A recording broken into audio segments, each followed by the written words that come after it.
वर्ध्यामध्ये पुन्हा अवकाळीसह गारपीट, शेती पिकासह फळबागांचंही मोठं नुकसान, बळीराजा हवालदिल.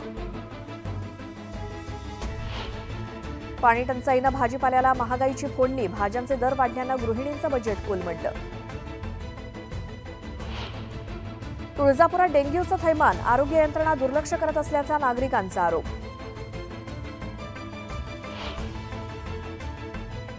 मानपाडा पोलिसांची कारवाई, दारूचा अड्डा केला उद्ध्वस्त, 2000 लिटर दारूचं साहित्य केलं जप्त. कल्याण डोंबिवली पालिकेकडून अनधिकृत बांधकाम जमीनदोस्त, अनधिकृत बांधकामांवरती पालिकेचा बुलडोझर.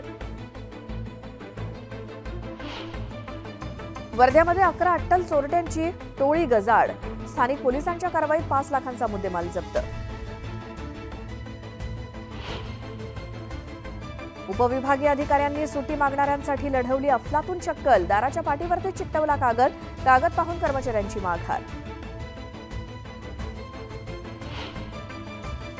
लोणावळ्यामध्ये तापमानात वाढ, उन्हामुळे रस्ते पडले ओस, नागरिकांनी काळजी घेण्याचं डॉक्टरांचं आवाहन.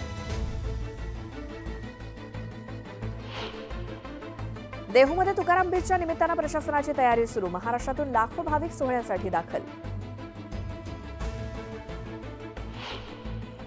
सरकारनं वारंवार फसवणूक केली, त्यामुळे मराठा समाजाची 24 तारखेला निर्णायक बैठक घेणार, जरांगेंचा सरकारला इशारा. परळीमध्ये जरांगेंच्या संवाद बैठकीला परवानगी नाकारली, मात्र मराठा बांधव बैठक घेण्यावरती ठाम. जरांगे पाटलांच्या अडचणींमध्ये वाढ, शिरूर पोलिसांकडून जरांगेंना नोटीस.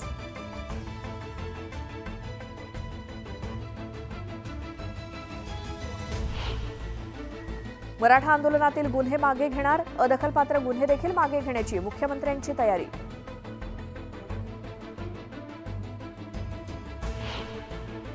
पनवेलमधील बैलगाडा शर्यत गोळीबार प्रकरणी राहुल पाटीलच्या पोलीस कोठडीत वाढ.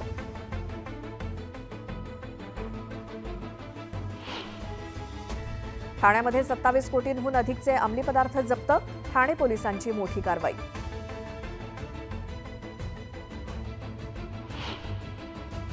सांगलीमध्ये वेल माशाच्या उलटीची तस्करी, 19 कोटी 16 लाख रुपयांचा मुद्देमाल जप्त.